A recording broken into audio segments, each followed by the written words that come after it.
500,000 documents make up the Iraq and Afghanistan war logs, the most detailed description of war to have ever been published.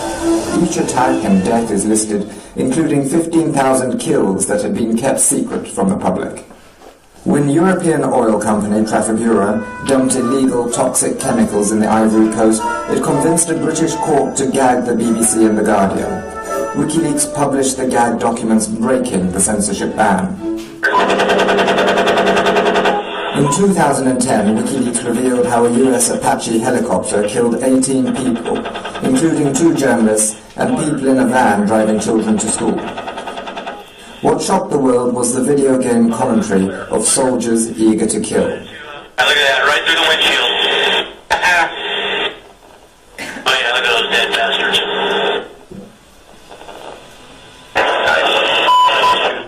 The children from the van were severely injured in the attack. Their father and the other adults in the van were killed. The United States strongly condemns the illegal disclosure of classified information. Later that year, Wikileaks released over 250,000 secret US diplomatic cables about every country in the world.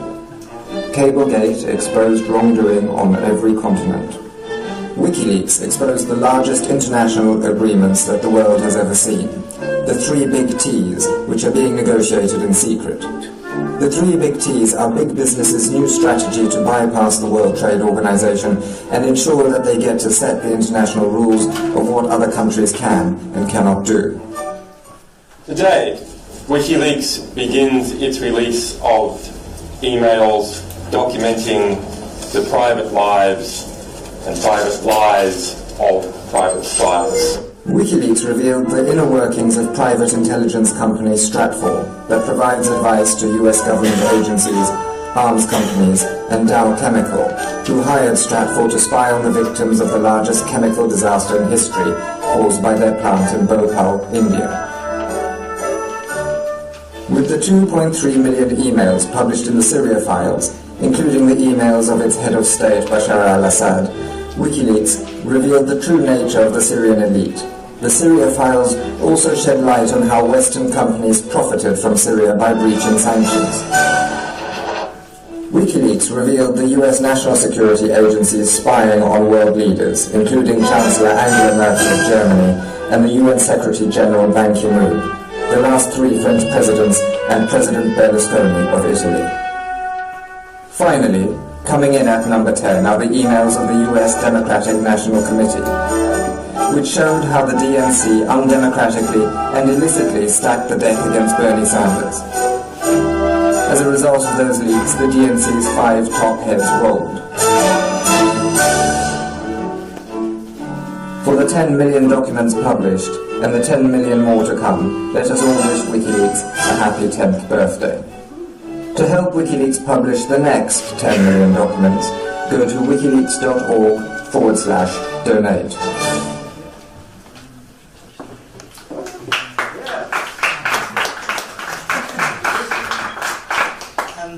Yeah, I suppose when you put it all like that, it's no wonder I feel a bit tired today. So yeah, 10 years. This day, 10 years ago, the domain wikileaks.org was registered. Since then, we've published over 10 million documents. That's over 10 billion words.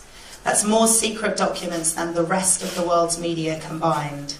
Sorry to everyone in the room.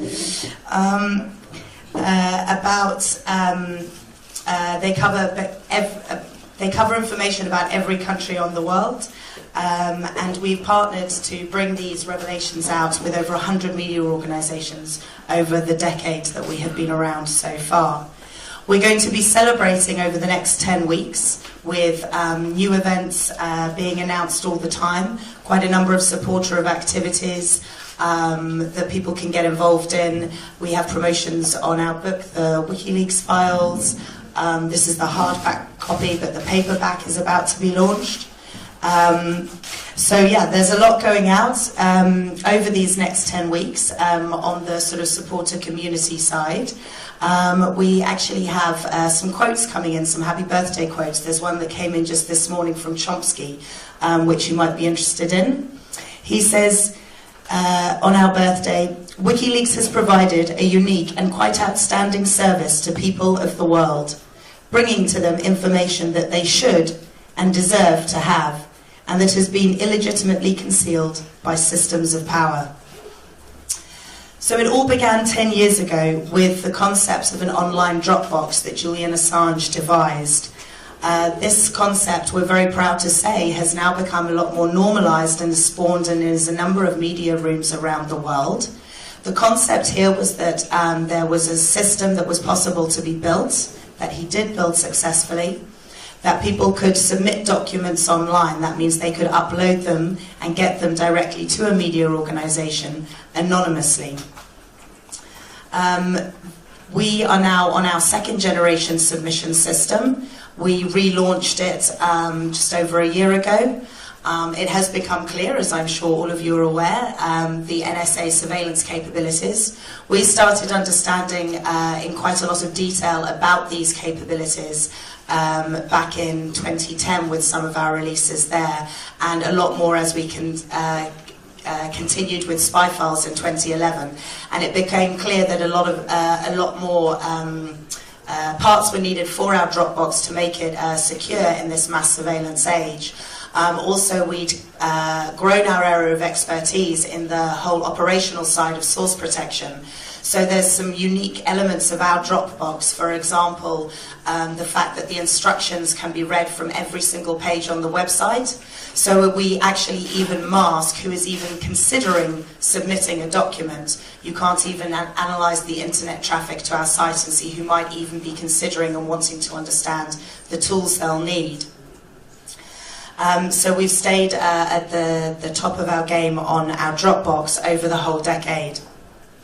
And of course, our online Dropbox began netting leaks very, very early on. It was just a couple of months later that our first publication came through. And since then, they've just kept coming. We've had, for example, quite a lot on Guantanamo Bay. These began in 2007 with the standard operating procedures that came out then. These showed the regulations around torture, propaganda uses by the US government to try and cover up their illegal behavior within Guantanamo Bay.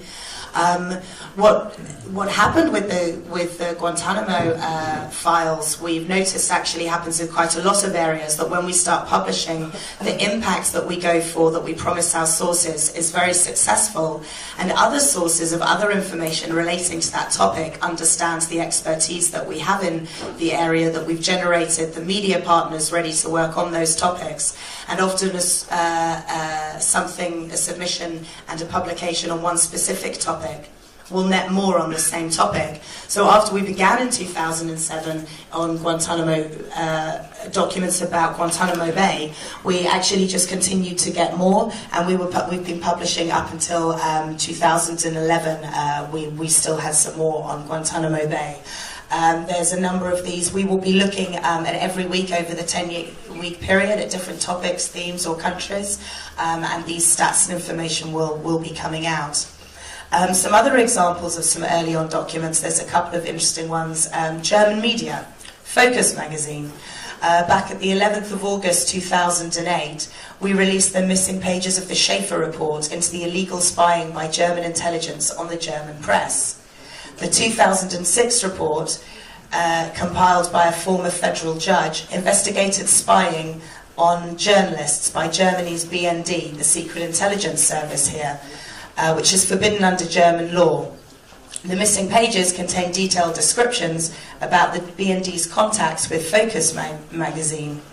The codename Jerez for one of the journalists there was Huffelschulter, who was in contact with them quite a lot, which was shown through these documents. We also released just the year before that, in 2007, the Stasi files, showing that the Stasi was still in charge of these Stasi archives. Then we moved through and we started getting a new trend coming in 2010. We started getting a large lot of document sets that were large archives. We began quite famously in 2010 Collateral Murder. I joined the organisation just after that, and I was part of one of the first of these large archives, the Afghan war logs, that we put out in 2010. That was over 90,000 reports from the war in Afghanistan, from the US troops on the ground there. This was the first time that a media organisation was publishing such a large set of documents in this way. It was a first for us at that time, but has a trend that has just continued and has grown. A few months after that, we published similar reports from Iraq, 40,000. These showing, for example, one such revelation from these reports was that the US government would not be reporting a number of instances of torture abuse claims that were received.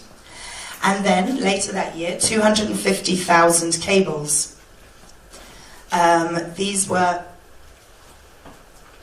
diplomatic documents from the US State Department. And we began in 2010 with publishing 250,000 cables. This was a publication that ended up with 100 media partners. We were publishing for several months. This produced amazing results all around the world. A couple that show the impact. For example, the cables have been cited by Tunisian academics for having contributed significantly to the revolution in Tunisia. They also were one of the main bases for immunity being withdrawn in Iraq. The Prime Minister at the time explained that this was a reason, the information in the cables, for them taking away immunity for US troops. And there's an interesting case which really showed us and started to develop our publishing model that we have been finessing over the last several years.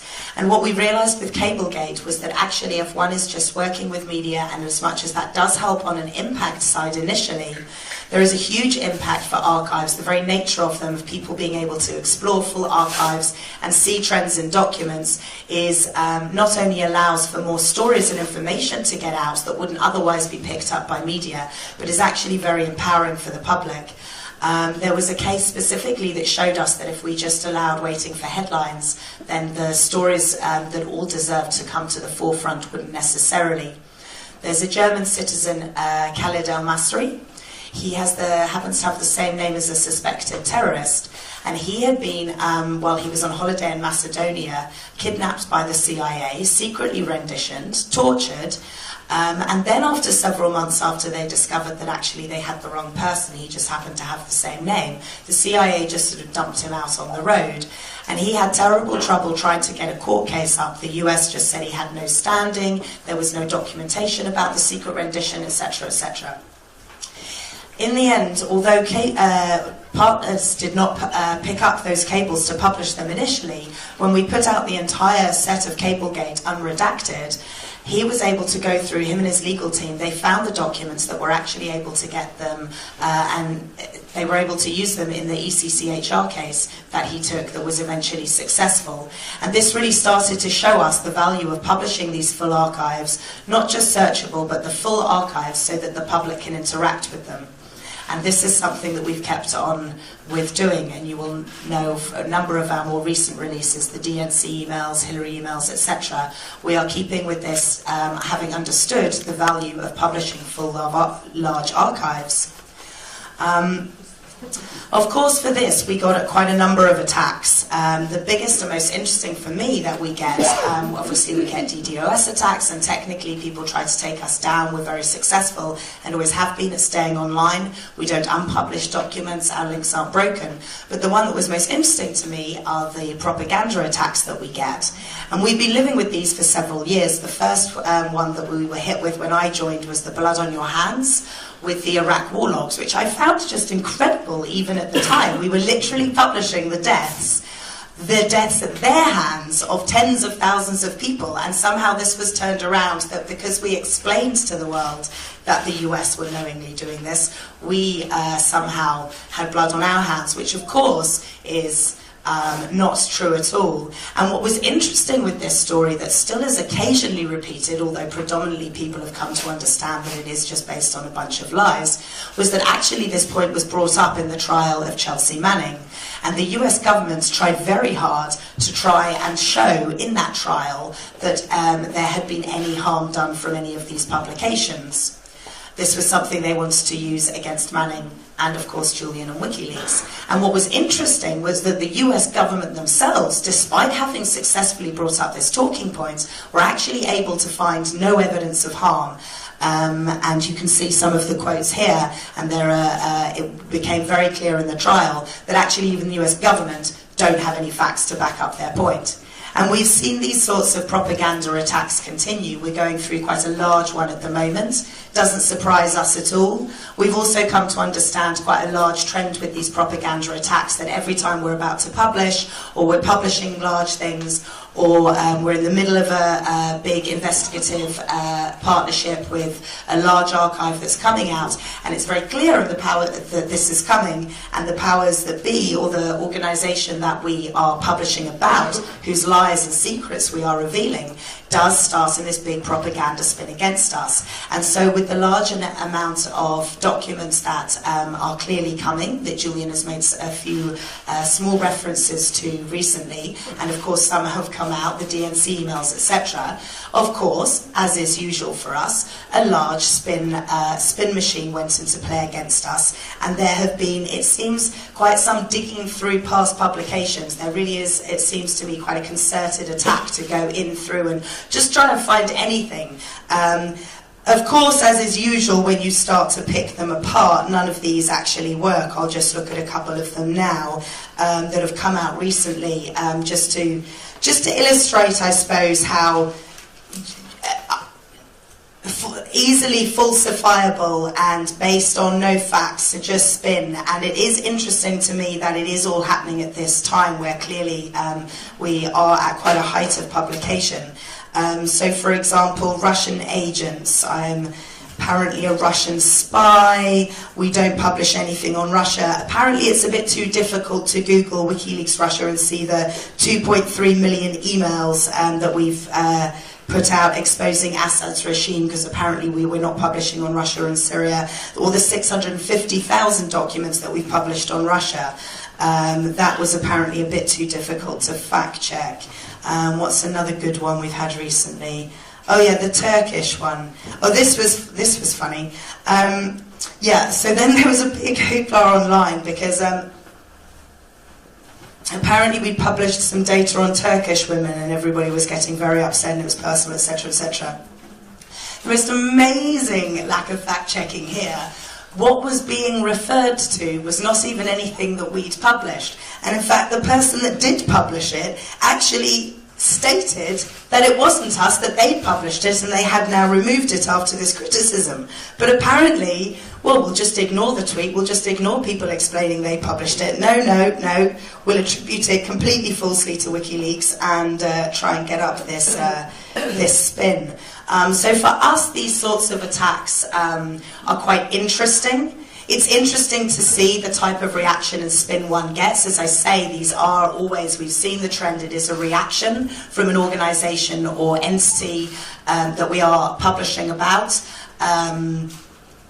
They are bringing it up in defence, and so it is actually interesting for us generally to see the types of attacks, the type of spin and propaganda that is tried to be worked up, because this actually tells us even more about the organisation, interestingly enough, that we were revealing about in the first place.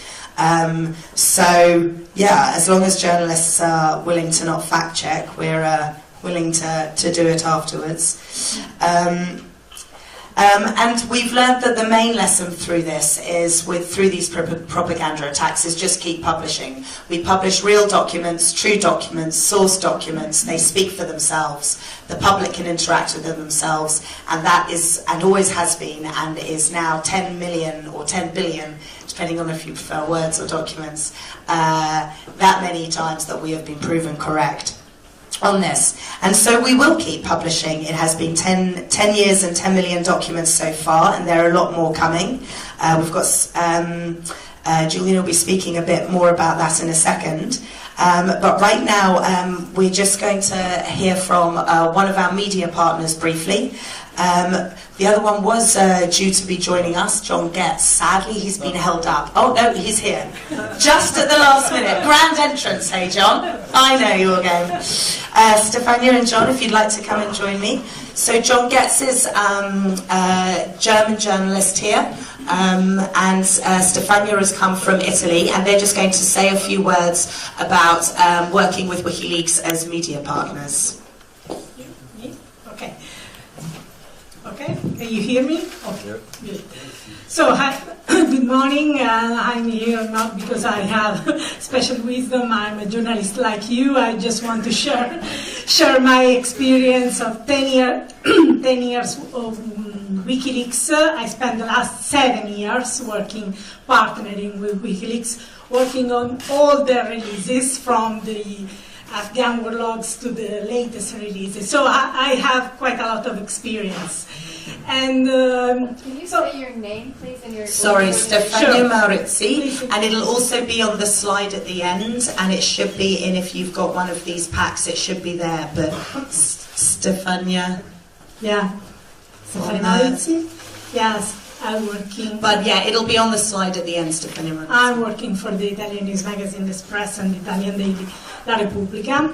So basically, it all started in 2007 when one of my high-value sources was basically destroyed, had very serious consequences, just for contacting me, just for trying to contact a journalist. So at that point I realized that the well-established techniques to protect sources which journalists use are no longer working. We need something better. So I'm a mathematician. Before journalism, I got a degree in mathematics. So I have good sources in cryptography. And one of my high-level sources in cryptography told me, well, you should have a look on that bunch of lunatics. And the lunatics were the Wikileaks guys. Wikileaks had just been established, so very, very few people knew about even the name of Wikileaks. So that top-level source in cryptography put Wikileaks on my radar screen. And I started looking at this organization, their work, how they were publishing things, how they were basically operating, and I got very interested in their methods, in their approach to journalism, because it was a good approach, very different approach to journalism. And suddenly, in 2009, in July 2009, at 3 a.m. in the morning, someone called me. We are Wikileaks. Okay.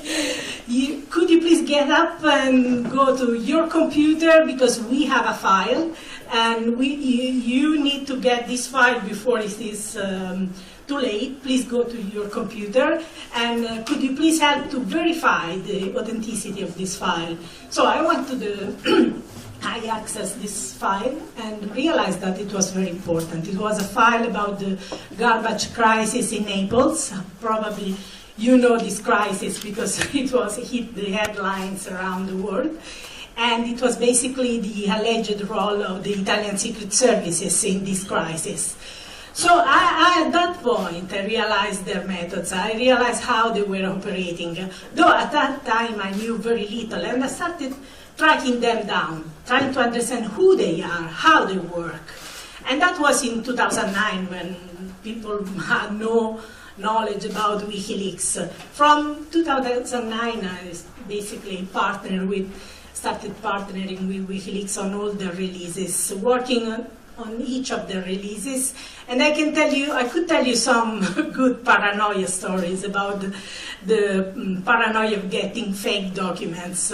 But I could tell you also, tell you a very good story about tough journalistic work for verifying these documents and try to put them in a context, getting good stories, because this is what journalism is about, verifying documents, finding angles, finding stories, and make these stories accessible to the large public. And when you go to the court, when you get libel cases about this story, well, you have to be sure you publish very good and and absolutely genuine documents, because you go to the court and you risk personally, you and your newspaper, of course. And we went to the court and we won the case when we got libel cases about our WikiLeaks releases. Well, I could tell you how important. I mean, it was thanks to WikiLeaks documents that we were able to learn what happened behind the scene of the story, the Italian story. Actually, it is an international story. You probably know the extraordinary rendition of the Milan cleric Abu Omar. Abu Omar was kidnapped in Milan, and basically Italy is the only country which nailed the CIA agents involved in this rendition. And thanks to WikiLeaks cables, we were able to understand what happened behind the scene, how the US government tried to put pressure on the Italian prosecutors, on the Italian politicians, in order not to have this case going ahead in the court.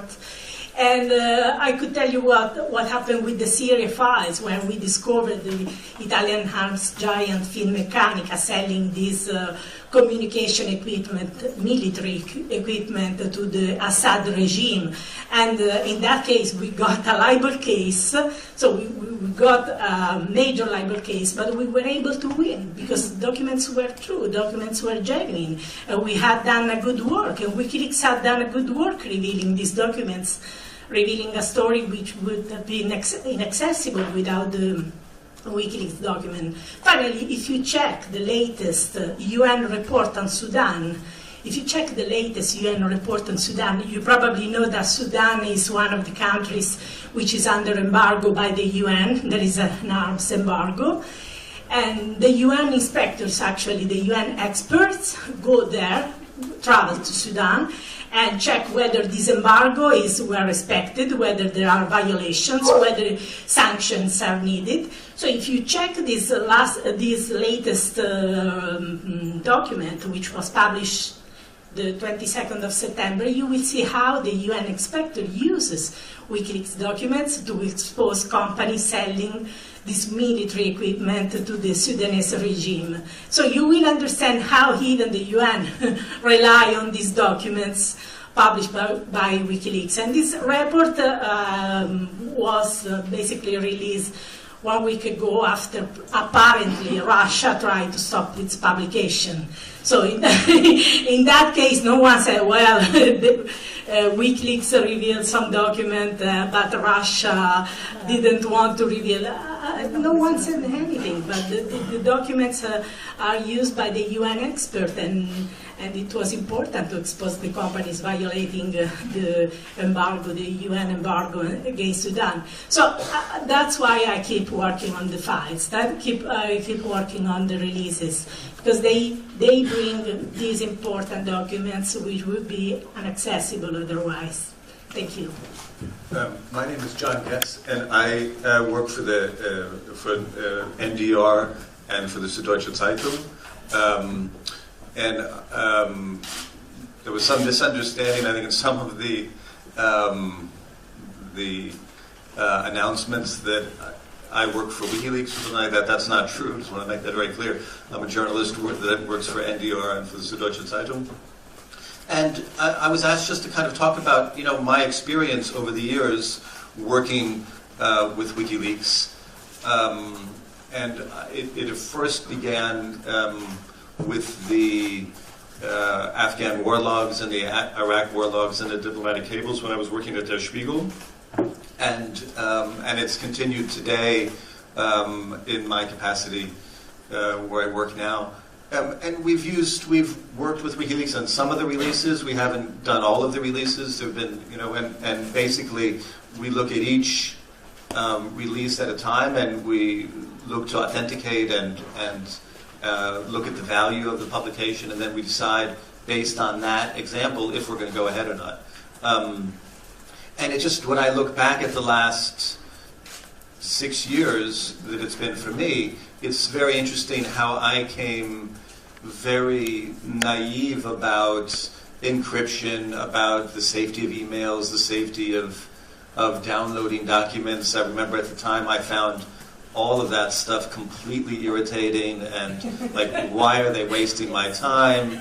These are really, really difficult people who like seem to take joy in making my life as a journalist difficult. And that was really how it felt like to me. Do you know what I mean? And they were constantly harping on this whole security thing. And it was very interesting how now in the last 6 years that my attitude about that's really changed. A lot of it had to do through the work of WikiLeaks, but also, of course, what came out with Edward Snowden later on, that a lot of the things that they had been telling me that I thought were brain dead were not brain dead. So that was one thing. And there was also just one other thing I wanted to mention. That I did a lot of work on the Khalid al-Masri kidnapping case that Sarah had mentioned earlier, before WikiLeaks had been involved in it. And there was actually, there actually still is an arrest warrant today from a German state prosecutor for the 13 CIA men who had kidnapped Khalid al-Masri.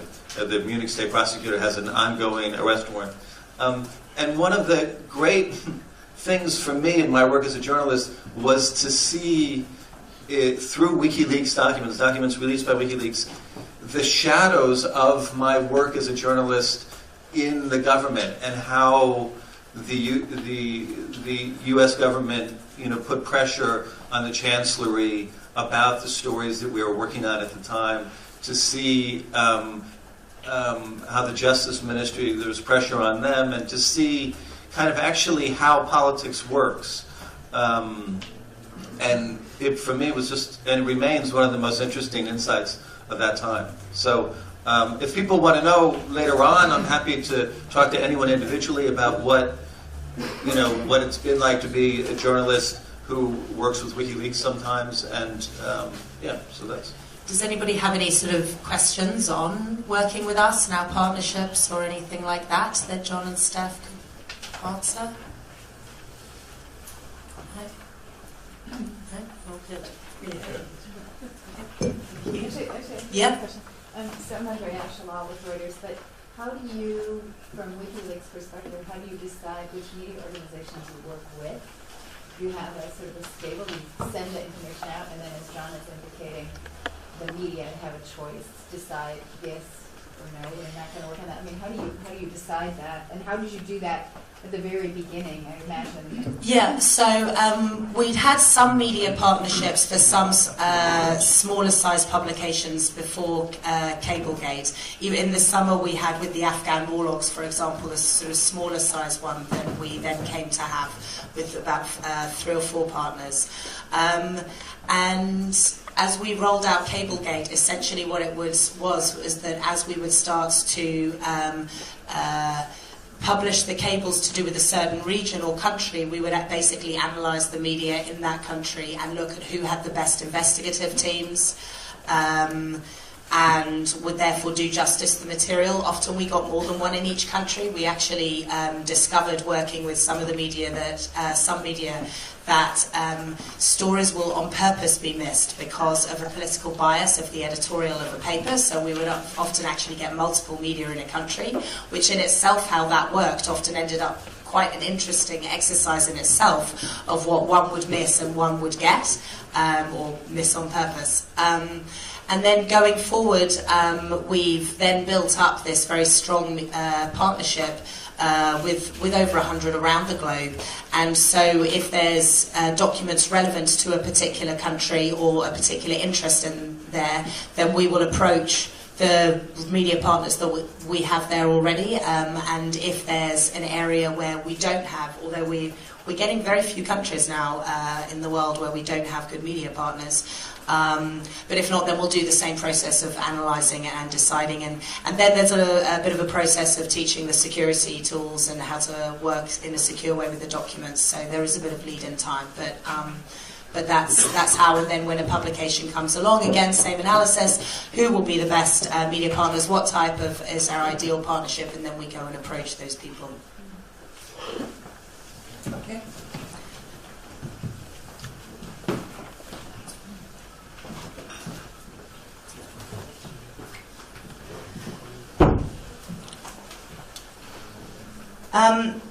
So through all of this, through all of these publications, we've had, yes, the propaganda attacks, but also some legal attacks against us as well. This began obviously in 2010 with the banking blockade. We've been working hard against that to not only get the blockade dropped, but to actually get some justice for it. Obviously, for an organisation that relies off donations, when we were publishing hundreds of documents a day, to not have that revenue stream coming in was quite debilitating for a while. But we pushed on through. We have managed to predominantly successfully defeat the banking blockade. We've won court cases against Visa and MasterCard. And we're in the damages phase of that, so hopefully over the next few months and year there will be some updates on that case, but we are being successful as that progresses. We've then of course had a lot of surveillance, electronic, some of it mass surveillance, and some of it obviously targeted. Julian Assange is in an embassy where, although there was several months ago the Met Police did put out a statement that they were taking away their overt surveillance, they did state that they were going to be upping the covert surveillance. Sorry, I thought there was a question. Sorry to pause. But yeah, so I had a particular interaction with some of the US grand jury case against us and the surveillance that we get. A couple of Christmases ago, I got a lovely Christmas present from Google, where they sent me finally, after having been keeping it secret for 2 years. They sent me the subpoena that they'd had on my emails. Now, it was interesting that this was a private email account before I joined Wikileaks, so this really goes to show the dragnet nature of the investigation in the United States, that Melinda will talk more about in a second. And just before she comes on, I just sort of want to say that we've really seen with the grand jury in the US from a member of staff that this is really, we can see that it is trying to get our boss, our editor-in-chief, Julian Assange, but it's quite worrying for all of us as members of staff that they're willing to go to these lengths. When my private emails, with my family, etc., were caught up in this dragnet surveillance to try and get Julian on criminal codes such as espionage, conspiracy to commit espionage, computer fraud and abuse act. These are all very serious crimes in the United States. And this is on top of something I just want to illustrate now because I think it shows it quite well. This sort of surveillance and these sorts of secret legal threats that the US government has been, or the US has been making against us, have also come from a number of government officials in quite a personal way ever since 2010 they began.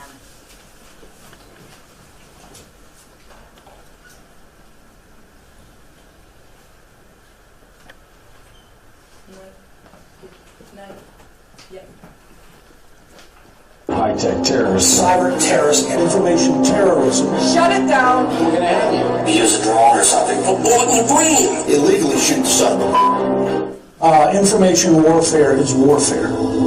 And Julian Assange is engaged in warfare. Information terrorism, which leads to people getting killed, is terrorism. And Julian Assange is engaged in terrorism. He should be treated as an enemy combatant. Wikileaks should be closed down permanently and decisively. Should the United States do something to stop Mr. Assange? We're looking at that right now. The Justice Department is taking a look at that. I would argue that it's closer to being a high-tech terrorist than the Pentagon Papers. This disclosure is not just an attack on America's foreign policy interests. It is an attack on the international community. The head of WikiLeaks is not a particularly credible source in my mind. He is a, in my mind, he's a criminal, and he ought to be hunted down and grabbed and put on trial for what he has done here. I think the man is a high-tech terrorist. He's done an Assange.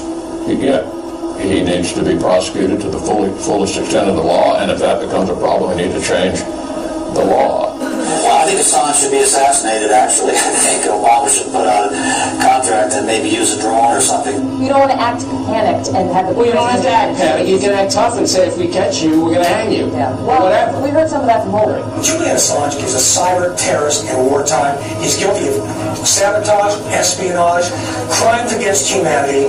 He should be killed. How is it that the WikiLeaks guy remains free? You know, back in the old days when men were men and countries were countries, this guy would die of lead poisoning from a bullet in the brain, and nobody would know who put it there. The way to deal with this is pretty simple. We got special ops forces. I mean, a dead man can't leak stuff. This guy's a traitor, a treasonous, and he has broken every law of the United States. The guy ought to be, and I'm not for the death penalty, so if I'm not for the death penalty, I want to do it. Illegally shoot the son of a... It's time that the Obama administration treats WikiLeaks for what it is, a terrorist organization whose continued operation threatens our security. Shut it down. Shut it down. It is time to shut down this terrorist organization, this terrorist website, WikiLeaks. Shut it down, Attorney General Holder.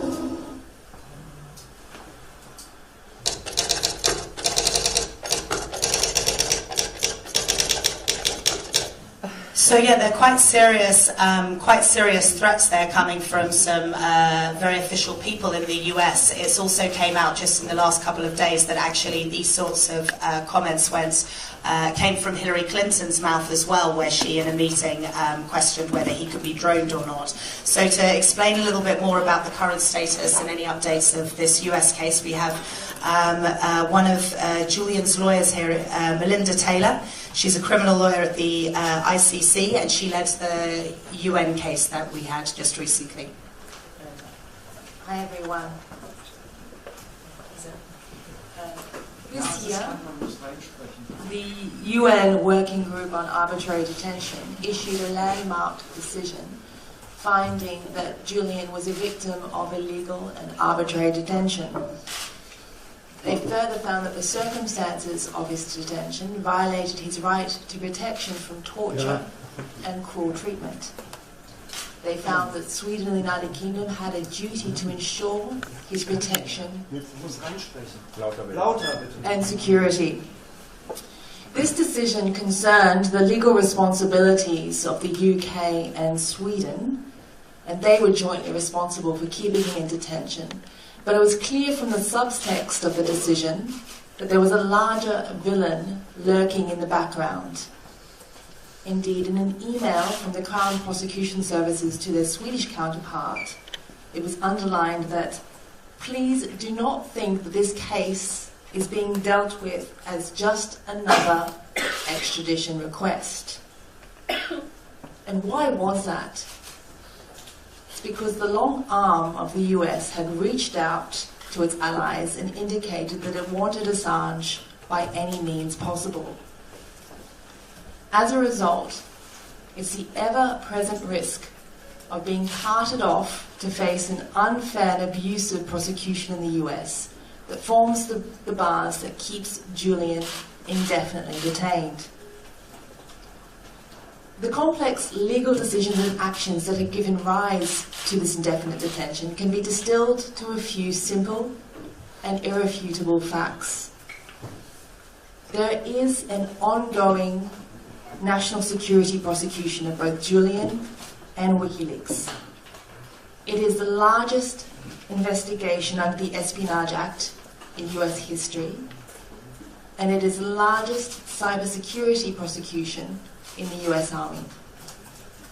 This prosecution has already given rise to several legal abuses and mistreatment.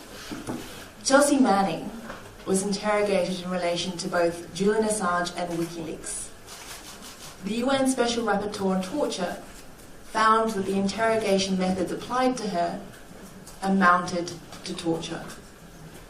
As Sarah mentioned, in 2012, the Department of Justice issued secret subpoenas to Google to obtain email accounts with private, personal, privileged information, and there was barely a whimper of protest before they were given up. On 28th of January 2015, a spokesperson for the Eastern District of Virginia confirmed that the criminal investigation into Julian is ongoing, and the risk presented by this prosecution has only grown in the last few years. Mr. Assange was and is a thorn in the side of US politicians who would prefer that their dirty secrets and mistakes are hidden from the very people who have the power to either elect or dismiss them. The inability to view Julian or Wikileaks with any level of impartiality has just been emphasised by the recent smear campaign caused by the DNC leaks. Once again, this spectre of Reds under the beds has been resurrected. Just because Wikileaks dared to publish information, for example, about Hillary Clinton's policy failings and her short-sighted and flawed approach to international interventions, for example, in Libya. He published this, therefore he must be anti-American. He must be an enemy of state. They don't see him as a publisher. They see him as an enemy combatant who must be brought to heel by any means possible. Julian has even been placed on an NSA man-hunting list, along with other members of terrorist organizations. And as Sarah mentioned, there was reports that came out recently that Hillary Clinton, in a meeting, proposed to just drone the guy. And while this has been going on, both Sweden and the United Kingdom have refused to give any assurances that he won't be handed over to the US if he were to go to Sweden. And of course they hide behind technical reasons for their refusal. Or we haven't received a formal request from the US for his extradition. Or we can only give him an assurance that he won't be given to the US after he leaves the embassy and after he comes to Sweden. It's just like the big bad wolf is outside the doors of the Ecuadorian embassy. He's trying to huff and puff and blow it down. And now he's trying to convince Julian to leave. Come out, Julian. I might be chomping on a Chelsea Manning sandwich. That might be Edward Snowden in a frying pan behind me. But you'll be safe if you come. And so the stalemate continues. Julian remains detained because the UK and Sweden continue to flout their international obligations and their duty to protect him from this risk. But even though Julian has been locked up, they haven't been able to silence him or Wikileaks. Over the last 5 years, whilst Julian was detained, Wikileaks has continued to publish key information that has changed the world.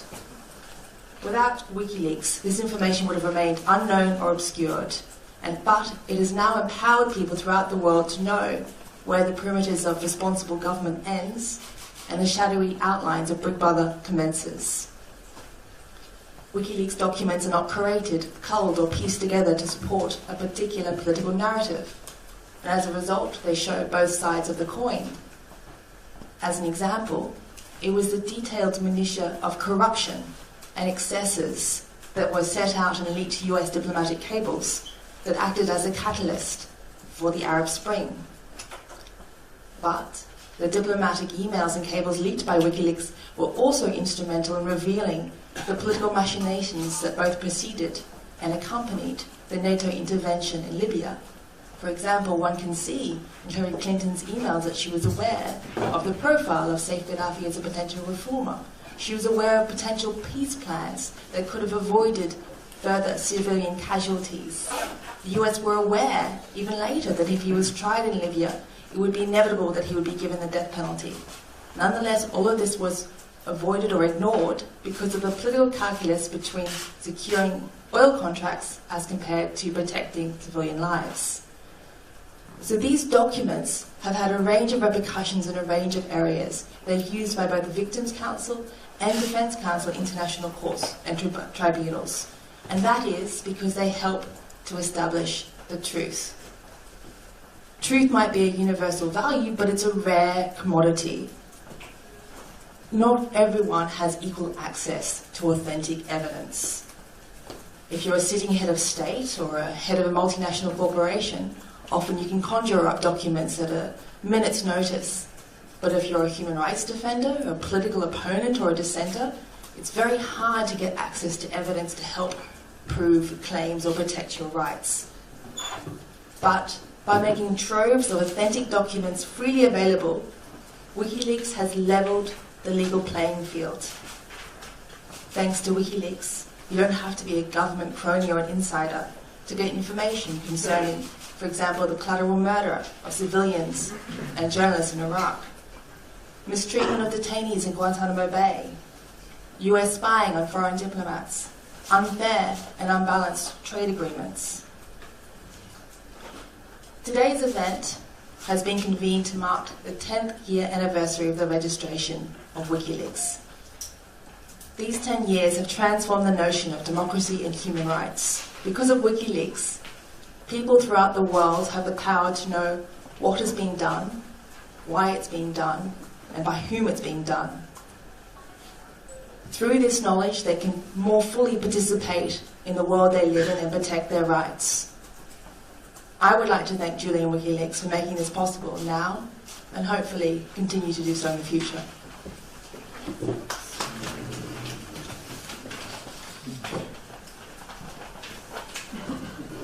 And this is just a very short clip. This is just actually the Wikileaks found the UN decision, just so that you can get the wording of that Melinda was just referring to. This is the announcement of it. Julian Assange has been arbitrarily detained by Sweden and the United Kingdom since his arrest in London on 7 December 2010 as a result of the legal action taken against him by both governments. The expert panel called on the Swedish and British authorities to end Mr. Assange's deprivation of liberty. I think the recommendation is quite clear.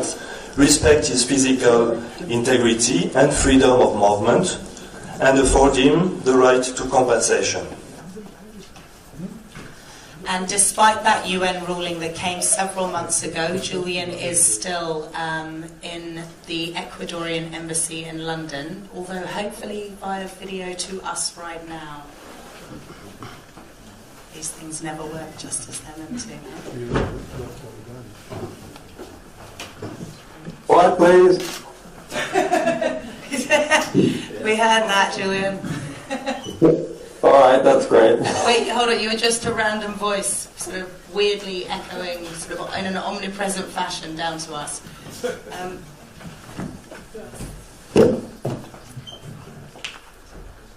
Come on, Scotty.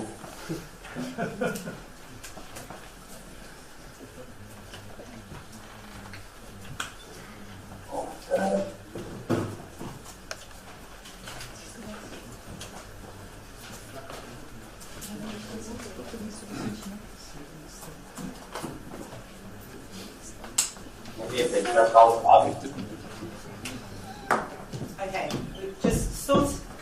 sorry for the delay. We're just sorting that out for just a couple of seconds. Does anybody have a question from the legal side whilst we're just trying to set that up that Melinda might be able to answer? Yes. I just wanted to ask about yesterday why this announcement wasn't made from Assange. You talked about security threats. Can you elaborate on that? I don't know if you want to make sort of a general comment. I would say that on the specific announcements, the sort of, I know it sounds a bit bad, but it's a bit of a get-out clause, but obviously the nature of sort of a security issue for him is one that we can't really go into too much. Oh, we've got him, sorry. Happy birthday. Thank you. This is Truth, not Ruth, actually.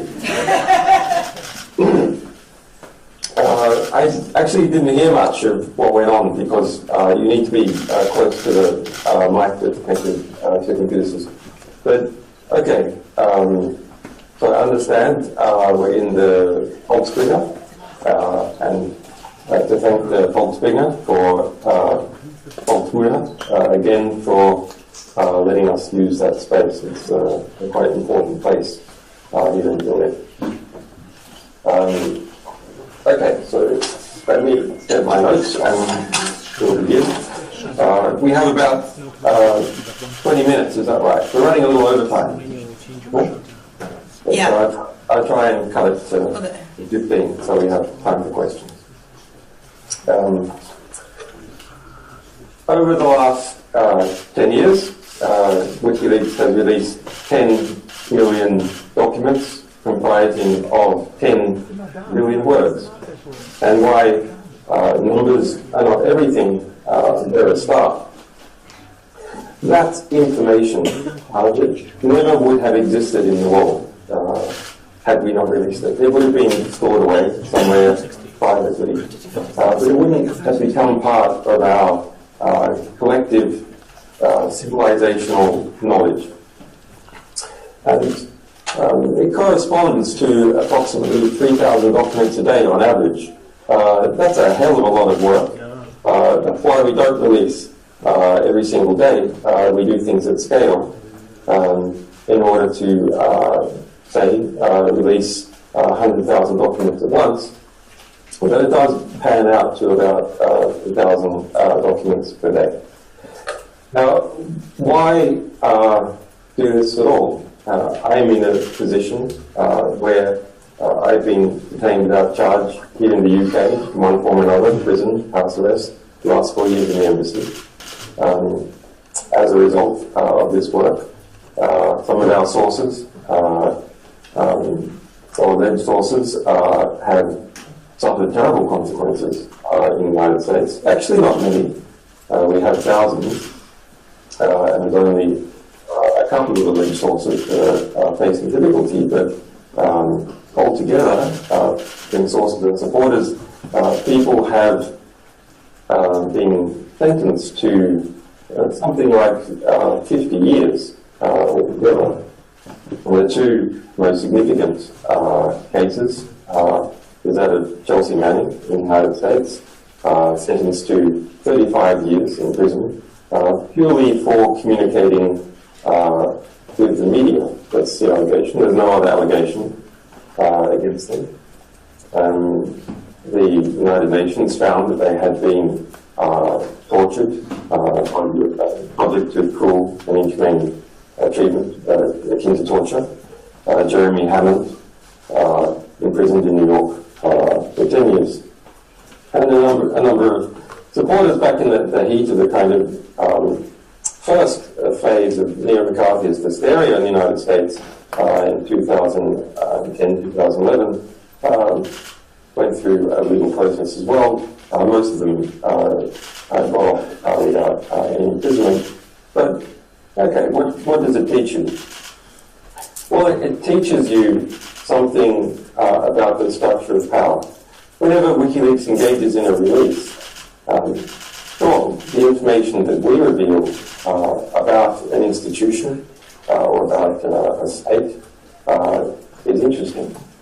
But also the reactions by the institution of the state are extremely revealing. And the reactions by tertiary players, such as particular media groups and their alignment, allied institutions and so on. I mean, this in some ways harkens back to the old statement of Voltaire that if you want to understand structure of power, you should see who it is that you have difficulty writing about. Well, myself, my staff, and our sources, we believe in some kind of romantic ideal. It's quite a quaint notion. It's quite a cynical notion. It's quite a notion, in fact, that perhaps in some ways doesn't belong to this time. It belongs to an older time, perhaps a future time, which is that through understanding the world, we can do something sane. We can do something rational. It's not something of laying out of a postmodernist view of extremely bounded rationality, where everything is kind of pointed. No, we actually think it's fascinating to understand the world around us, and through this understanding, we can see justice come from it, as we have in many cases, some of which Sarah has pointed out. In fact, you can break down this quest for knowledge and understanding into really the three types of history. Well, by history, journalists will understand that I don't mean what happened 100 years ago, or not only what happened 100 years ago. I mean history circa now, the history that is unfolding all around us. What are the three types? So type 1 is the history which is subsidized, where there is economic interest in propelling it and promoting it. That, of course, includes all kinds of advertising and propaganda, but it also includes very basic things, such as how to hammer in particular types of nails, how to build a pump, how to fly an airplane. Extremely important information, but one that has an existing industry propelling it forth into the world. Type 2 history. Now, this is unsubsidized history. History which has lost its economic subsidy. Knowledge which is no longer propelled in the world, but sits there and perhaps slowly decays. That's important to try, in some cases, to drive that knowledge, but generally speaking, it's not kept around because people don't find it interesting enough to keep around. And then there's the type 3 history, and that is the type that Wikileaks is involved in, and that I have been reading all my adult life. And that is subjugated history. It is the history where there is an active effort to prevent it entering the world. And this type of history, if we can find it, if we can grab hold of it, if we can pull it in to civilization and our collective memory, this is a type of history that would not have otherwise existed. That's true for nearly every document published. It would not have otherwise existed as something to be discussed by people of different languages and different cultures. A good example of that is, say, the Afghan war logs. That's a rich documentation of the history of the war, in fact, the history of two countries. It would not have otherwise been present for the people of those countries or for the other countries that were involved in those wars to understand and derive lessons from. So through collecting this type of knowledge, subjugated history, we have built this romantic ideal of a grand rebel library. That's what Wikileaks is. A rebel library, a type of library of Alexandria. I think we probably have more documents than Alexandria, but it is a library that is not like any other library. We have the first moment of what we bring into the world being present, as opposed to copies of other books, which might be interesting, but we're in the quest of trying to find original documents that have never been seen before and bringing them into our collective knowledge understanding. Okay, so Sarah has spoken about some of the technical details and a bit about practical history. I want to speak now about some of the things we're doing going forward, the future Wikileaks. Well, I know I've seen the internet and I understand that there's enormous expectation in the United States. Some of that expectation will be partly answered, but you should understand that if we're going to make a major publication in relation to the United States at a particular hour, we don't do it at 3 a.m. That's something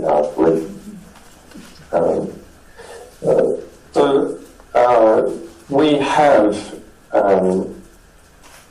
a great many upcoming publications. Now, Wikileaks has grown into a relatively strong position. We're a publishing organization that has no debts, has never had to fire anyone, is entirely funded by our readers, has succeeded in every litigation that it's been involved in. I think that puts us in an enviable position of being completely independent, not being dependent on dodgy foundations or advertisers or state funds or exceedingly wealthy benefactors, which of course always has their own interests. But nonetheless, the material that Wikileaks is going to publish before the end of the year is of a significant moment, such a significant moment in different directions, affecting three powerful organizations in three different states, as well as, of course, the information previously referred to about the US electoral process. But Wikileaks needs to change in order to survive and thrive through the next few months. Now, while we have been growing, and while we are in a position to, and I expect to be able to build up to about 100 additional journalistic staff over the next 2 years, we are going to need an army.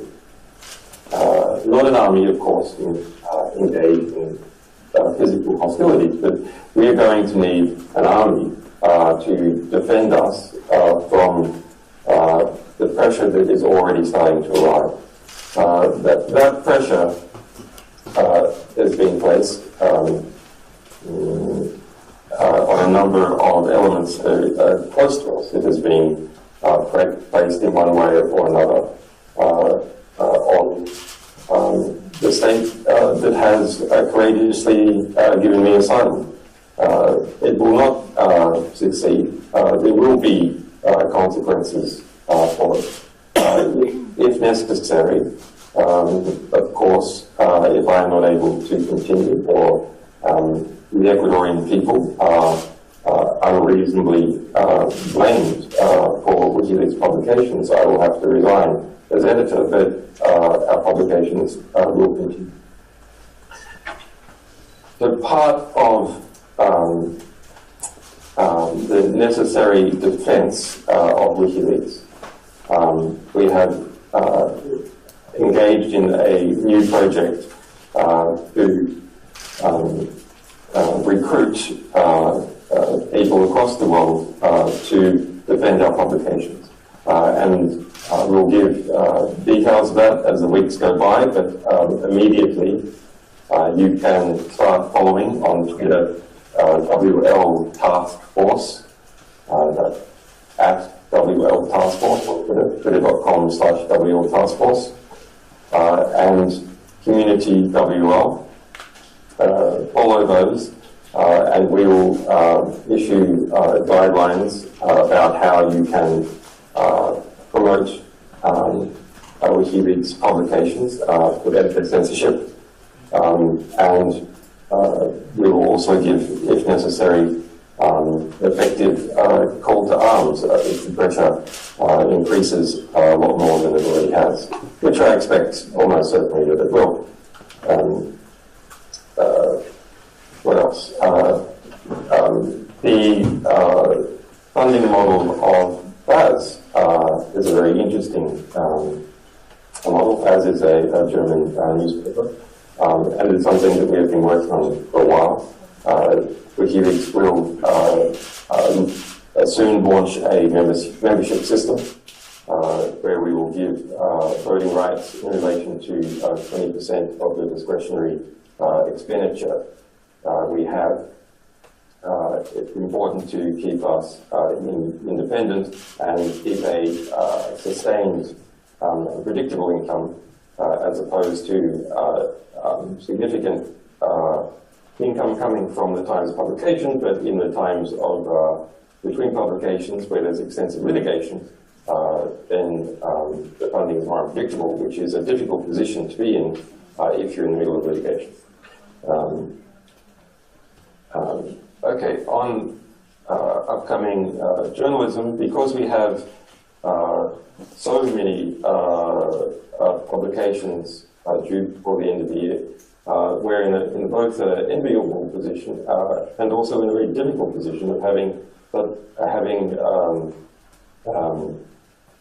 more than 1 million documents to get through of many different sources. We need to increase our number of press partnerships. We have about 100 and 10 different organizations over the years. I think there's about 89 that are active at the moment, and Sarah might have displayed them before. But we need to increase the number, especially in the United States. So journalists that are interested in taking one angle or another on upcoming publication and getting embargoed access, you do need to be a publication which has a significant impact.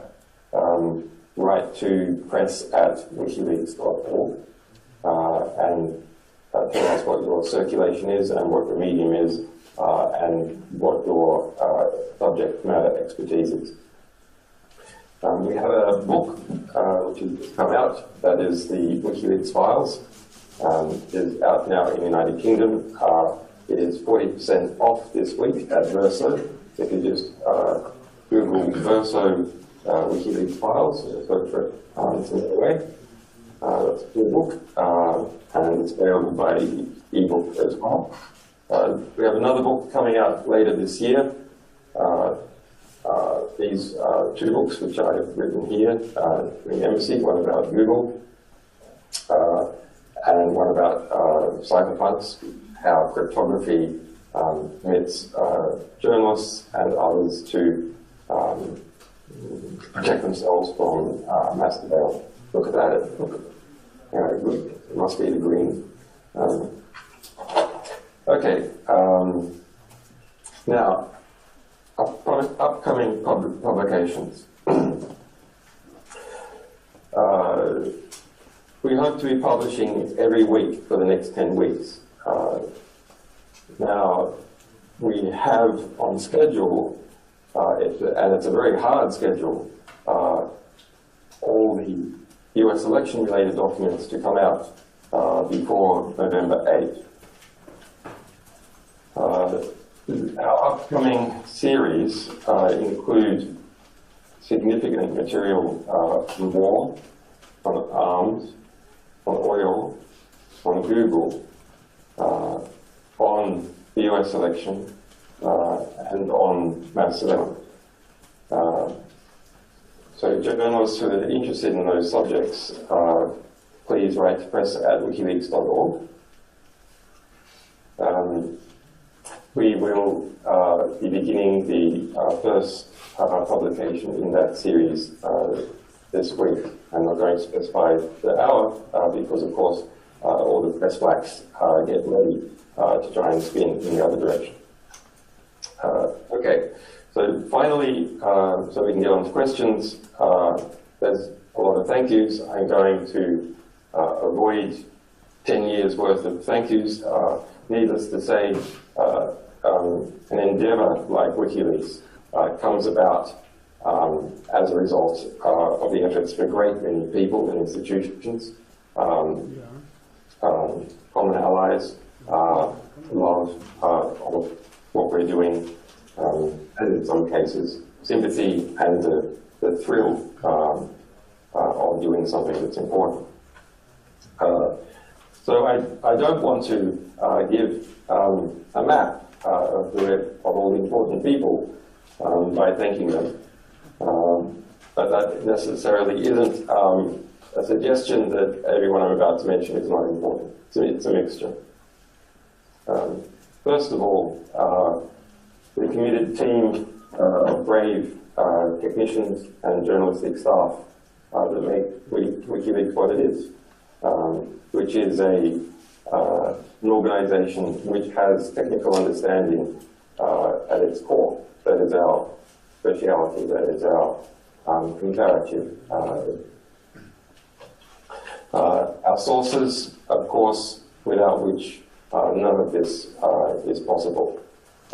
We will always keep your trust and do the best to get the best impact possible for you, shown over the years that we do.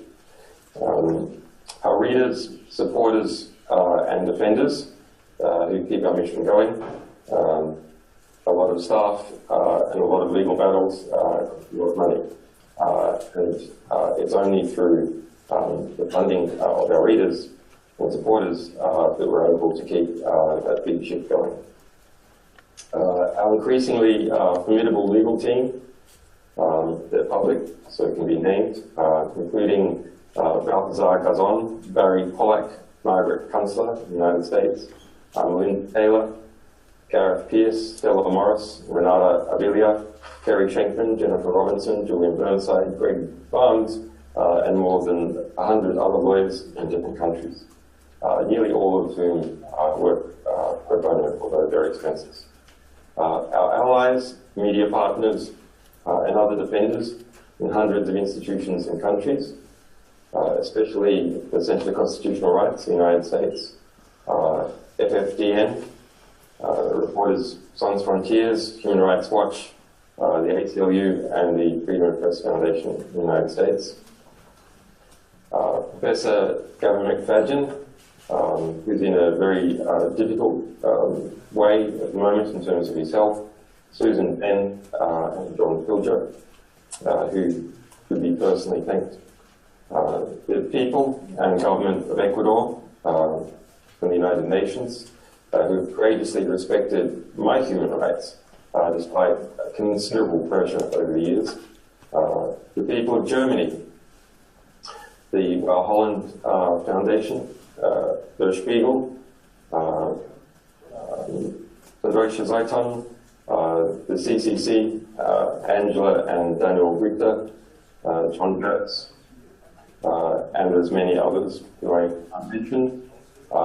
And last, but perhaps most significantly, those who died fighting in this business.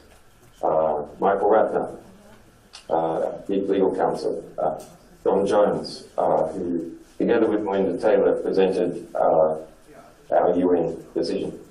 Aaron Schwartz, Lenny Weinglass, another one of our lawyers, rest in power. Thanks.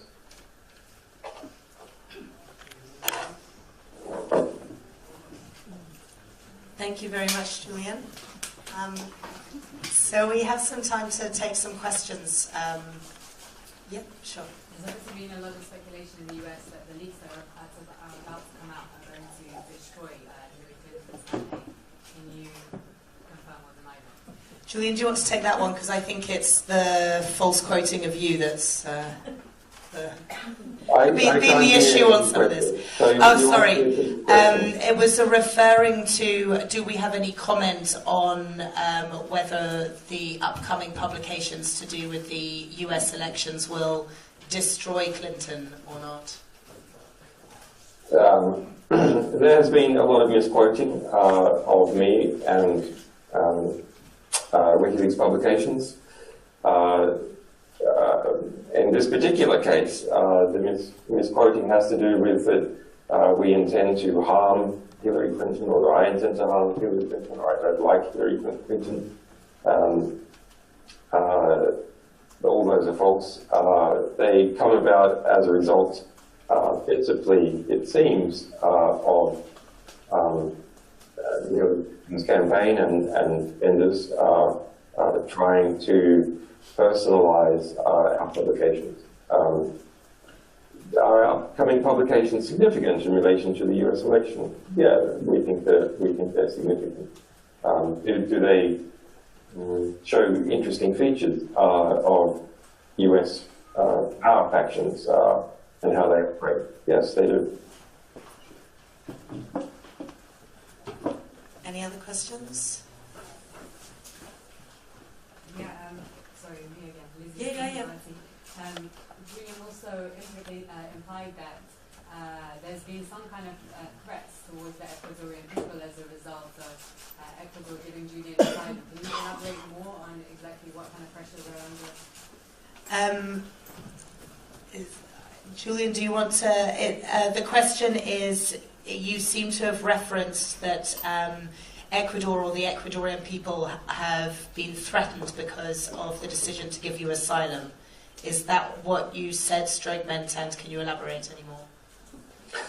I didn't say threatened, I said that there's significant pressure. It is, if you read the Ecuadorian press, you see some of that in play in relation to other forms of pressure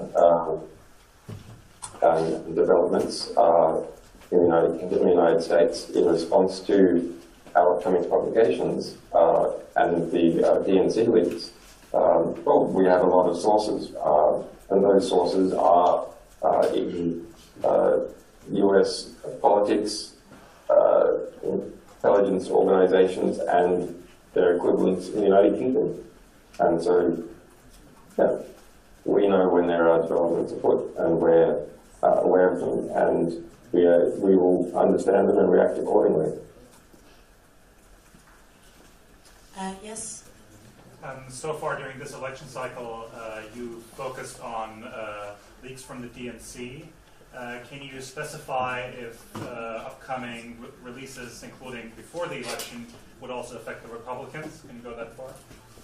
That was trying to get into content of upcoming releases, re the elections. Will it also cover Republicans? I mean, we generally don't go into sort of content of releases for quite specific reasons, in that part of bringing the impact and also ensuring or trying to minimize the ability to get up a spin before we've actually gone live is one of the reasons why we keep the releases so confidential. So there are good reasons for it. I don't know if you want to elaborate any more, Julian, though, on the Republican-Democrat spin that people have tried to.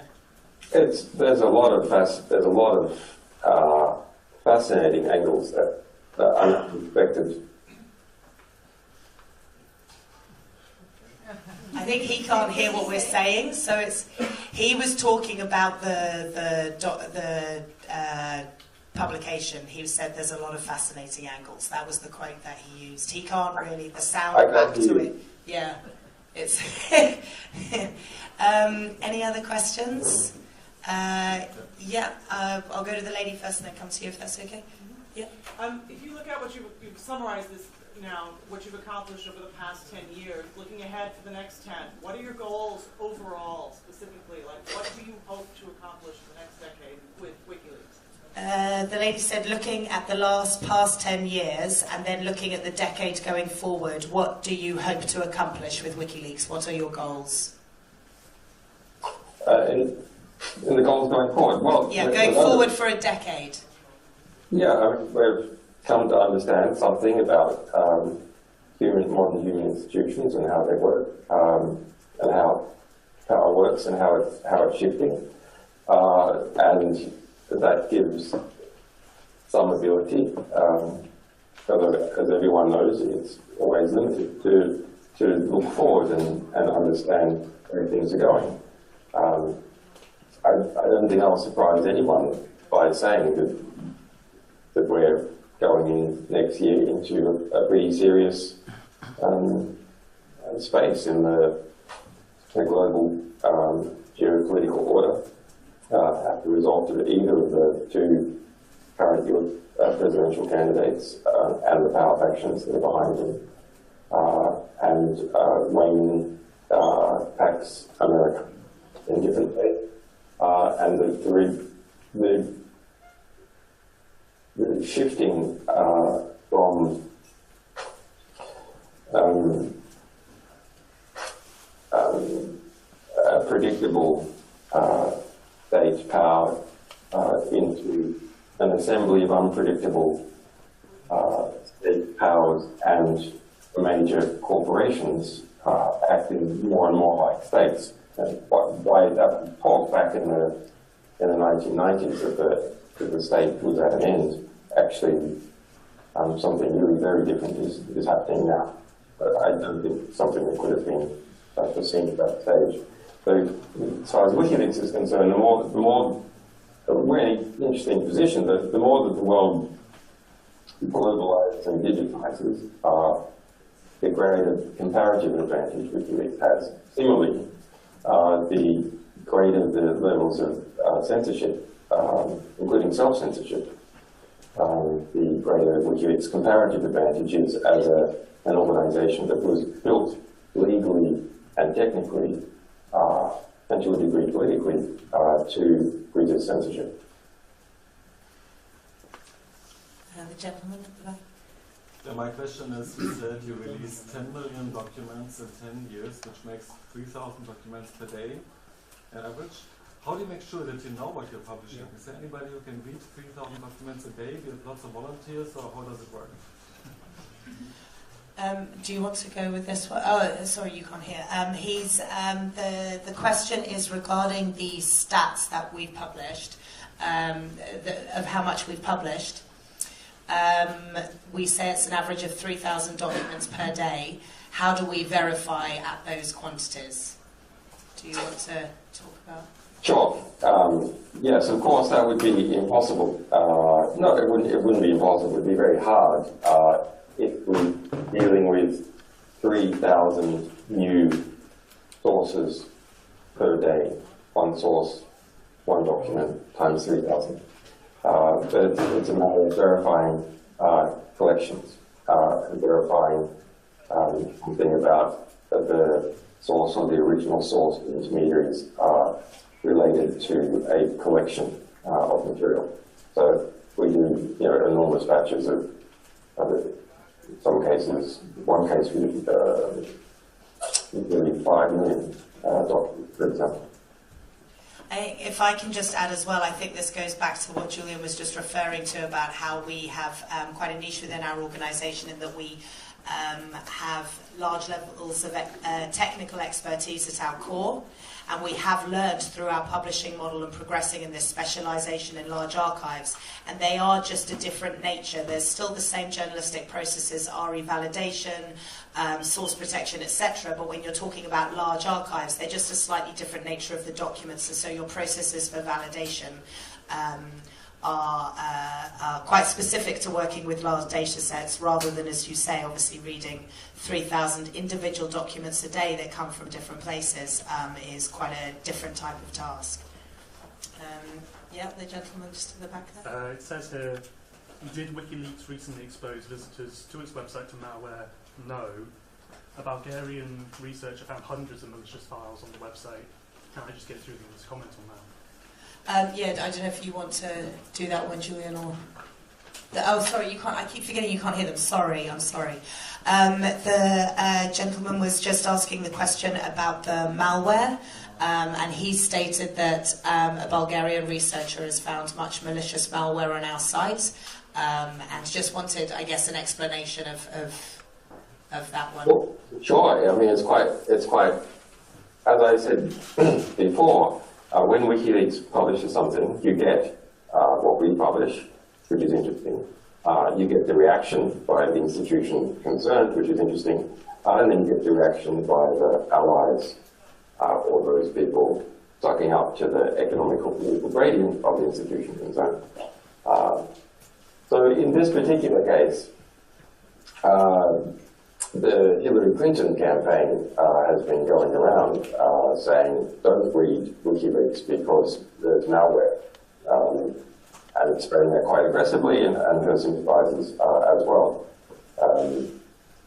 Yeah, and so people have been trying to push that. But the reality is, we are very interested in pristine sources. So WikiLeaks materials have been gone on to be used in a great many number of legal cases. So we're not interested in kind of, in censoring our materials or redacting them at all in general, but very occasionally we might redact for a limited period of time if there's some security situation involving something, but only for a limited period. And the case of where, for example, in the AKP, the Turkish ruling political party of Erdogan, where we published around 200,000 of their emails from this, most of them from this year, some from the year before, but all published this year. There was malware sent to the AKP, either from criminal gangs or from state attacks on the AKP. Now that's extremely interesting, and it's not something we're going to censor. Now, does that mean that readers of WikiLeaks' website are affected by that malware by reading our website? No, this is malware that targets email. It's an attachment. can't be infected by reading our website. We have to download attachments, an exe, and then open it on the desktop and ignore the warnings, etc. Just like downloading any information on the internet site. If you play it that way, there's a chance you'll get a malware, just like malware can be in your email box as well. There's some other questions. Yeah.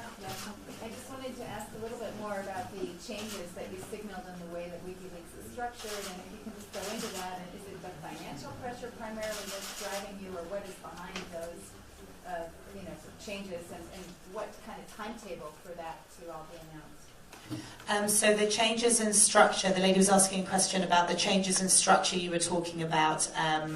I don't know if they were, you would describe them as changes in structure or just sort of increase, but she was wanted to know any more about these, and particularly the donation side that you'd referred to, and what the timescale is on these changes to take place of the upcoming more organisational changes rather than just publications. Well, I mean, some of these things are immediate. As I said, our effort to build a very sizable community and bring in the public as a task force to analyse, amplify our publications and to defend us against what is a really quite remarkable McCarthyist push in the United States at the moment. Principally by Hillary Clinton allies, because she happens to be the person being exposed at the moment. If you're talking about our structural changes in terms of membership system that we've produced similar to FADS, that's being rolled out now. We have the internal beta. It's something that will occur over the remainder of the year. We hope to have it membership sign-up system done in about 30 days.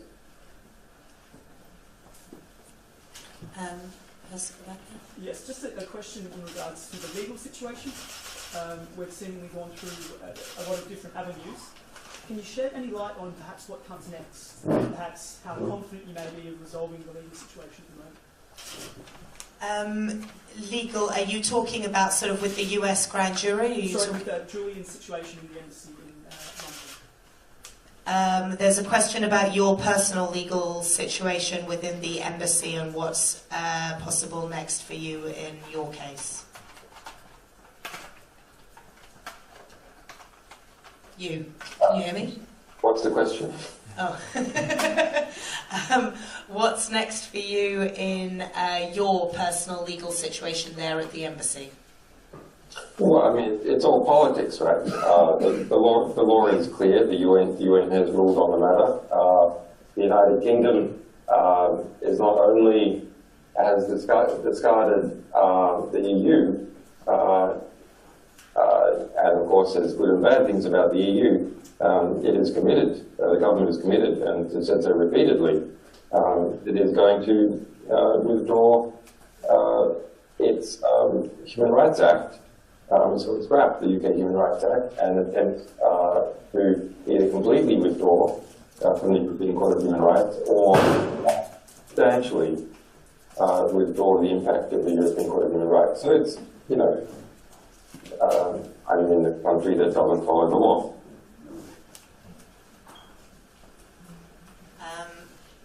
Yes? Yeah, in context of some of the things we've seen on the Wikileaks Twitter account, does Julian feel some affinity or some kind to Donald Trump? What's the Sorry, it's just very funny when you know. Do you feel any affinity with Donald Trump? This is in the context of some of the tweets, and I suppose this accusation that you're for Trump because against Clinton is the accusation that people try to make. And so the question was, in the context of this and our Twitter feed, do you feel any personal affinity with Trump? You need to, the mic's a bit muffled, so you need to speak clearly. Do you feel any personal affinity with Trump? With Trump? And that was the question, yes. It's an interesting question. I feel personal affinity, really, I think, with all human beings. You can feel understanding of someone and what drives them. You can feel sorry for them. I certainly feel sorry and for Hillary Clinton and Donald Trump. That's a kind of human sympathy. These are two people that are tormented by their ambitions in different ways. Any other questions? Yeah, just to the back there, gentlemen.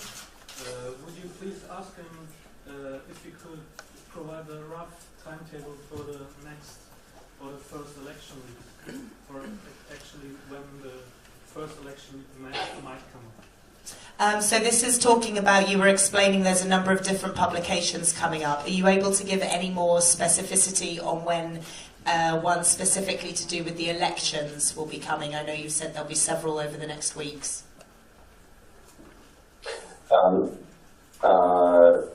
I think the statement I made was clear,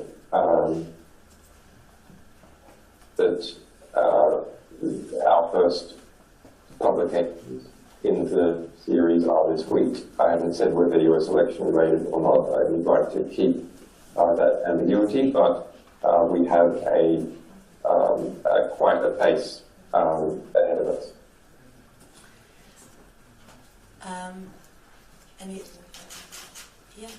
Could you ask him to clarify his comment about how Brexit may change his legal status? I didn't quite understand whether he was saying it's an opportunity or potentially a risk. Yeah, sure. Can you just do a quick clarification on your Brexit statement and that this could have changes for your legal case? Did you mean that specifically more as an opportunity or as a risk for your legal case? Well, the Brexit is a slight risk in relation to there no longer be appeals to the European Court of Justice. So there's certain avenues that are cut off there. On the other hand, I mean, a lot of legal cases. So we have the US case, and the UK is different from tonight with US extradition warrant will be made in the UK. We have the UK bail case, which they're trying to arrest me over seeking asylum in the first place, which of course is completely illegal, but they're attempting to do it anyway. And we have the Swedish extradition warrant, which there's no charges for. So that in relation to Swedish extradition warrant, which is an almost rhetorical problem, and is used by the UK rhetorically to justify, although not legally, that is going to face increasing political and legal difficulties. The UK has said that it is going to grandfather in all existing EU law and then start knocking it out. But the abuses of the EAW, including by Sweden and including in my case, were one of the things that drove the UK at an intellectual level in terms of its sovereignty debate out of the European Union. There were significant debates about the abuses of the EAW in Parliament. So I would be surprised if the EAW is not significantly attacked as a result of things like extradition without charge in the UK Parliament as the transition occurs. Yeah. I asked before about why the announcement wasn't made yesterday on the balcony. It wasn't quite answered. Oh yes, sorry, he came on halfway through. Well, we could just ask. Yeah, the question is regarding, can you give any further information on the reason you had to cancel your speech in London later today? Security was given, but do you have anything else you can add? Yes, we received information. We received information that meant that the people involved in doing the security for the event believed that it shouldn't.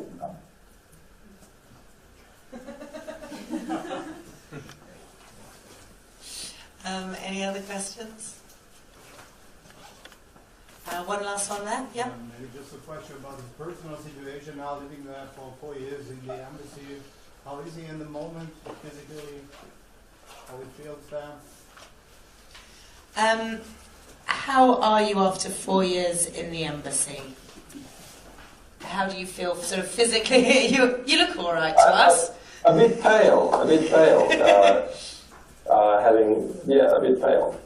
Actually, I was thinking the other night, it'd be pretty interesting for vitamin D researchers, right? Because it's pretty rare that you have a subject that hasn't seen the sun in 4 years, but is otherwise healthy. There's a few people who are in hospitals, for example, the bedridden, can't move, that very rarely see the sun. I suppose they will them occasionally, but and there's some space station people.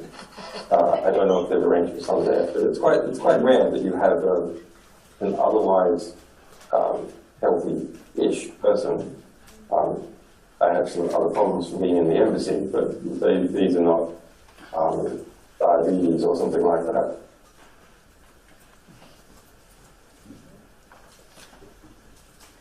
One last question. What can Americans do to support WikiLeaks now that it's been polarized as every American supporting them as a communist? Reds on the beds, I prefer under the bed. There was a question specifically in relation to the propaganda attacks that we receive, and particularly from the US. And in that sort of context, do you have any advice for our supporters from America who may sort of feel pressures for them to be maligned, etc., because of their support? Robustly engage with it. It's I love it. These propaganda attacks, they're so amazing. They're pathetic and laughable in all sorts of cases, and dangerous in others, but they're so revelatory of the different associations in power between different groups. So you should really see them as an opportunity to understand who's aligned with who, and how social and political conformism works. It's a very accelerated process, and so one is able to see it unfolding in real time. In terms of combating it, that was some of you may not know, but there was an incredible front-page story of the New York Times a few weeks ago, in various pages about us, with no facts in the story at all. The only fact, or alleged, the only news in the story was that the US government said they couldn't find a connection between us and Russia. That was the only fact. But the whole story was actually ended the other way, to how coincidences, not even like absurd claims, coincidences such as that I started speaking and campaigning about ROJ-TV, which is the largest Kurdish language TV station, or at least it was, until a dirty deal which we exposed between Barack Obama, the Turks, the former Prime Minister of Norway, Rasmussen, who was to become head of NATO, and did, and the Danish intelligence services and the Danish prosecution authority got together and decided to kill off ROJ-TV, just eliminate it legally. It was headquartered in Denmark, beamed up to Eurosat and beamed down again. And the case is now proceeding the European Court of Human Rights. So our cables revealed the deal was done.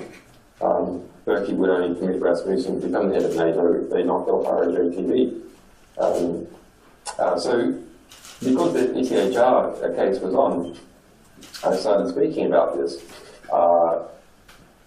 And so the New York Times made the claim, because Rasmussen was the head of NATO, and Putin didn't like the head of NATO, Rasmussen, that our talking about and drawing attention to what I think is actually the most interesting cable, or rather the cable that kind of has it all, is the Rasmussen cable, because it's got, you know, the collapse of separation of powers and liberal democracy, the Kurds, censorship, NATO, blah, blah, blah. But this was somehow proof of alignment. So these are, I mean, they're just pathetic kind of arguments. If you go to justicefortimes.com, you can read the facts about me and my situation and use those to combat propaganda. And for WikiLeaks, we have they release frequently distorted facts. If you go to wikileaks.org/10 years with a numeral 10, wikileaks.org/10 years, you can read about some of those frequently distorted facts. But I think it's a real opportunity to educate people and, as I said, see the structure, power and influence unfolding in real time in this bizarre, liberal, neo-McCarthyist hysteria unfolding in the United States. Yeah, we're sneaking one last question in. Yeah. So there are some people who say that the rise of the populist nationalist parties, that has a lot to do with people's, concerns about the collapse of the rule of law, that the sort of questions of globalization, but also about the ability of governments to protect people. Do you think that the amount of transparency that you've brought to the process of governing actually has contributed in some way to that kind of deep crisis of confidence in governments that, it's a... This is quite a good one to end this thing on. It's okay, so, and correct me if I'm misrelaying any of this, there is a trend that we're seeing of a rise of populist nationalist fronts. Is this seemingly a reaction to what is seen as a breakdown in the rule of law? Do you think that WikiLeaks' work has helped or hindered actual transparency coming to this sort of culture clash between the left and the right? Do we bring transparency? Do we enforce more secrecy through the reaction to the publication? Well, you've got two things. There's really two parts to this question. One is about the rise of populism of different kinds, left populism, right populism. And the other is about what is the reaction by intransparent organizations to being made transparent by whistleblowers and activists and other sources. For the second case, this was part of what I gameplayed 10 years ago in my discussions with others. So if a intransparent organization that is involved in an abusive processes, not just a single individual doing something randomly, but some kind of structural abuse, then of course it has two choices in response to exposure. Option A is to stop the abusive conduct. So if its internal workings are revealed, it's not something that gets public or other institutions offside and has a political economic cost as a result. And option B is it can take everything off paper. It can conceal its processes. But concealing processes takes economic work. Now, there's good reasons why systems are well documented. It's because they start to decay through Chinese whispers or through the periphery not obeying the center, as well if there's not a clear chain of command, etc. So sure, you can take everything off paper, you can go completely oral, but the result is a maximum size of the organization or the maximum size of that process within the organization will reduce, and therefore systematic quality of abuse or injustice produced by an organization which generates opponents, if it is known, must similarly degrade, or the whole organization must reduce in size because of the extra expense of doing things in this manner. In relation to, it's basically a win-win. You either get an organization which is less abusive or an organization which is smaller because it's taxed by its own secretive process. In relation to the rise of popularism, well, I mean, my analysis is that most of this is caused by the breaching or the gradual degrading of existing media hierarchies. And social media has clearly played a significant role, but as has all the new media startups, new organizational startups, where now every organization, even a tiny one, is a publisher and is able to publish its views on the world and its position, etc., directly, rather than sending this through gatekeepers.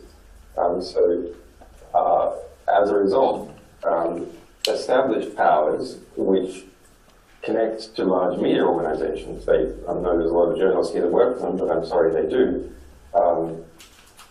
and create standards, often very bad, usually to prevent or make it costly for journalists to question existing establishment powers, and just occasionally good. These are in decay.